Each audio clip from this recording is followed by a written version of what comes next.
आपण पाहत आहात स्वराज्य न्यूज. सत्य हेच जे तुमच्या समोर.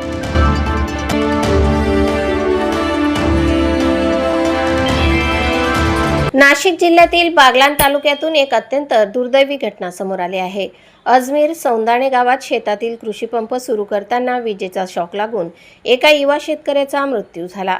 समाधान साधू पगार, वय 36 वर्ष असे मृत व्यक्तीचे नाव आहे.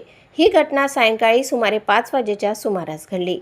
नेहमीप्रमाणे समाधान पगार शेतातील कृषीपंप सुरू करण्यासाठी गेले होते. यावेळी अचानक त्यांना विजेचा जोरदार शॉक बसला. घटनेनंतर परिसरातील ग्रामस्थांनी तातडीने घटनास्थळी धाव घेतली. त्यांना त्वरित सटाणा येथील ग्रामीण रुग्णालयात दाखल करण्यात आले. मात्र वैद्यकीय अधिकाऱ्यांनी तपासणीनंतर त्यांना मृत घोषित केले. या घटनेची माहिती मिळताच गावात शोककळा पसरली. समाधान पगार यांच्या अकाली निधनामुळे कुटुंबावर दुःखाचा डोंगर कोसळला आहे. त्यांच्या पश्चात पत्नी, एक लहान मुलगा आणि एक मुलगी असा परिवार आहे. कुटुंबाचा कर्ता पुरुष अचानक गेल्याने नातेवाईक आणि ग्रामस्थ हळहळ व्यक्त करत आहेत.